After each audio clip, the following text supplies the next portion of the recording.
അർപ്പിച്ച് സംസാരിക്കുന്നതിനായി ക്രൈസ്റ്റ് കോളേജിലെ മുൻ പ്രിൻസിപ്പൽ പ്രൊഫസർ മാത്യു പോൾ ഉക്കൽ സാറിനെ സ്നേഹാദരങ്ങളോടെ ക്ഷണിക്കുന്നു.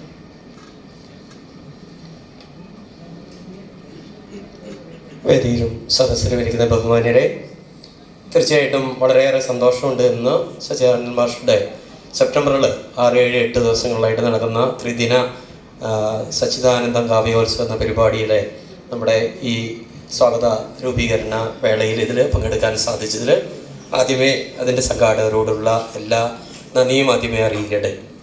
സച്ചിദാനന്ദൻ മാഷായിട്ട് എനിക്കുള്ള പരിചയം എൻ്റെ പ്രിയപ്പെട്ട ഗുരുവായിരുന്നു. കാരണം 70, 92 കാലഘട്ടത്തിലായിരുന്നു സാറ് ഇവിടെ അധ്യാപകരായിരുന്നത്. ഞാൻ 79, 86 വരെയാണ് എൻ്റെ പ്രീ ഡിഗ്രിയും അതുപോലെ തന്നെ BSc ഫസ്റ്റ് ഇയറും സെക്കൻഡ് ഇയറും സാറ് എന്നെ പഠിപ്പിച്ചിട്ടുള്ളതാണ്. അപ്പോൾ ആ സമയത്തൊക്കെ ആ ക്ലാസ്സുകളിലൊക്കെ ഇരുന്നിട്ടുള്ള അതിൻ്റെ ആഠിത്യം എന്താണെന്നൊക്കെ കൃത്യമായിട്ട് അറിയാവുന്ന ഒരു വ്യക്തി എന്നുള്ള നിലയ്ക്ക്, പ്രത്യേകിച്ച് അതിനോട് കൃത്യം സംഭവം ഓർക്കാണെന്ന് വെച്ചിട്ടുണ്ടെങ്കിൽ, അന്ന് BSc പഠിക്കുമ്പോൾ സാധാരണ ഇംഗ്ലീഷിലും അതുപോലെ തന്നെ ലാംഗ്വേജിലും സെക്കൻഡ് ലാംഗ്വേജിലൊക്കെ മാർക്ക് ജസ്റ്റ് പാസ് മാർക്ക് കിട്ടിയാൽ മതി. സയൻസ് സബ്ജക്റ്റിൽ പ്രത്യേകിച്ചുണ്ടെങ്കിൽ അതിൻ്റെ ആ മാർക്ക് വെച്ചിട്ടാണ് PGക്ക് അഡ്മിഷൻ സാധാരണ വരുന്നത്.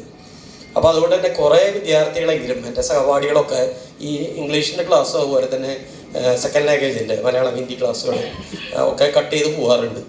അങ്ങനെ സാറിൻ്റെ ക്ലാസ് ദിവസം ഇങ്ങനെ ഞാൻ കൃത്യമായിട്ട് കയറിയിരുന്ന ഒരാളെന്ന നിലയ്ക്ക് സെക്കൻഡ് റോയിലിരുന്ന് ക്ലാസ് കേട്ടുകൊണ്ടിരിക്കുന്നത്. വേർഡ്സ്വർത്തിൻ്റെ കവിതകളാണ് അന്ന് സാർ എടുത്തിരുന്നത്. എന്നെ ബാക്കിൽ നിന്ന് തോണ്ടൽ വന്നു. അപ്പോൾ ഞാൻ ബാക്കിലേക്ക് തിരിഞ്ഞു നോക്കിയപ്പോൾ എൻ്റെ ഏറ്റവും അടുത്ത സുഹൃത്തും എൻ്റെ നാട്ടുകാരനും അയൽക്കാരനുമായിട്ടുള്ള വ്യക്തിയാണ്. അപ്പോൾ സാധാരണ ക്ലാസ്സിൽ കയറാറില്ല, ഇംഗ്ലീഷല്ല ഈ നമ്മുടെ ലാംഗ്വേജ് ക്ലാസ്സുകളൊന്നും അധികം കയറാറില്ല. അപ്പോൾ ഞാൻ ക്ലാസ് കഴിഞ്ഞ് പുറത്തേക്ക് എടുത്തപ്പോൾ ചോദിച്ചു, എന്തെന്ന് പതിവില്ലാണ്ട് കയറിയണേ ചോദിച്ചു. സാറിൻ്റെ ക്ലാസ് തുടങ്ങി ഫസ്റ്റ് BSc ക്ലാസ്സിൽ ആദ്യത്തെ ഭാഗങ്ങളിലാണ് വന്നത്. സാറിൻ്റെ ക്ലാസ് അങ്ങനെ കട്ട് ചെയ്യാൻ പറ്റില്ല. അപ്പോൾ ഇതാണ് എന്നെ സംബന്ധിച്ചും മറ്റ് സാറിൻ്റെ ശിഷ്യരെ സംബന്ധിച്ചും ഉള്ളത്. തീർച്ചയായിട്ടും ഇങ്ങനെ പരിപാടി ഞാനും നടക്കുമ്പോൾ അച്ഛൻ നേരത്തെ സൂചിപ്പിച്ചു, അടിയന്തരാവസ്ഥ കാലത്ത് അന്ന് ജാമ്യം ഇറക്കാനായിട്ട് മുൻപന്തിയിൽ നിന്നൊരു സ്ഥാപനമാണ് ക്രൈസ്റ്റ് കോളേജ്.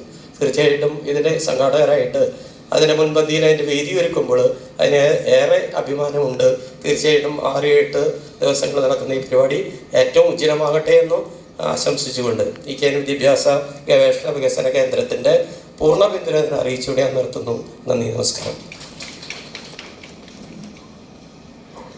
നന്ദി സർ.